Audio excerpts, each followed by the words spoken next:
వైద్యం కోసం ఇబ్బంది పడకూడదనే ఉద్దేశంతో రూపాయి కూడా ఖర్చు కాకుండా ఈ ఆరోగ్యశ్రీ పథకం ద్వారా ఈ యొక్క రాష్ట్రంలో ఉన్నటువంటి సమస్త జనాభాకి కూడా అత్యున్నతమైనటువంటి వైద్య సౌకర్యాలు అందిస్తున్నటువంటి జగనన్న ఆరోగ్య సురక్ష ద్వారా, అదేవిధంగా పెద్దలు చెప్పినట్టు సర్వేంద్రియానం నయనం ప్రధానం అన్నట్టుగా ఈ యొక్క జగనన్న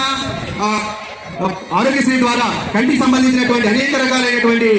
వ్యాధులకు కూడా ఇక్కడ వైద్యం చేస్తూ ఈ యొక్క సమాజ నిర్మాణంతో పాటుగా సమాజం అంతా ఆరోగ్యంగా ఉండాలనే సదుద్దేశంతో ఈ ఆరోగ్యశ్రీ కార్యక్రమం ద్వారా ఈ సమాజంలో ఉన్నటువంటి అందరికీ కూడా అత్యున్నతమైనటువంటి వైద్య సౌకర్యాలు అందిస్తూ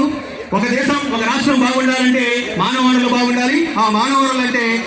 రాష్ట్రంలో ఉన్న ప్రజలందరూ కూడా ఆరోగ్యంగా ఉండాలి. ఆర్థిక శక్తి కన్నా వైద్యపరంగా ఆరోగ్యపరంగా గొప్పగా ఉన్నప్పుడు మాత్రమే ఆ రాష్ట్రం అభివృద్ధి చెందుతుంది. కాబట్టి ఆ ఆరోగ్యాన్ని అందించడం కోసం ఈ యొక్క ఆరోగ్యశ్రీ పథకం ద్వారా అనేక రకాలైనటువంటి ఆరోగ్య సంక్షేమ కార్యక్రమాల ద్వారా ఆ జగనన్న ఆరోగ్య సురక్ష ప్రోగ్రాం ద్వారా ఈ యొక్క ఆరోగ్యాన్ని ఈ యొక్క సామాన్య ప్రజానికానికి కూడా అందిస్తూ ఈ యొక్క ప్రజల యొక్క సమున్నతమైనటువంటి సమగ్రమైనటువంటి ఆరోగ్యాభివృద్ధి కృషి చేస్తున్నటువంటి ఈ రాష్ట్ర ప్రభుత్వం ద్వారా అందించేటువంటి పథకాల ద్వారా ఈ యొక్క వైద్య శాఖ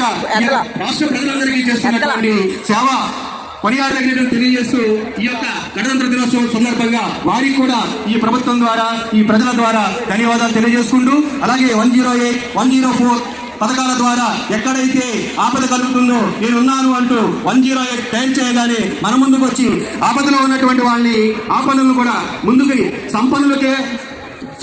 సాధ్యమైనటువంటి ఆరోగ్యాన్ని కూడా ఆపదలలో ఉన్న పేదవాళ్ళకు కూడా అందిస్తున్నటువంటి ఈ వైద్య ఆరోగ్య శాఖ వారికి మరొకసారి ధన్యవాదాలు తెలియజేసుకుంటూ ఈ యొక్క గణతంత్ర దినోత్సవం సందర్భంగా వారికి కూడా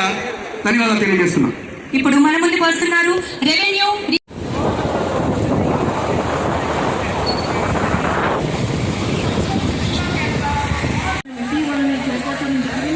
జిల్లాలో 20 మండలాల్లో 5 మున్సిపల్ నిమిత్తం 403 గ్రామ సచివాలయాల్లో 132 గ్రామ సచివాలయాలు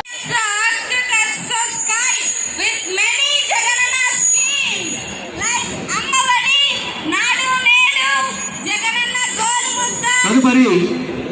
ఆరోగ్యమే మహాభాగ్యం అన్నట్టుగా విద్యాశాఖ శకటం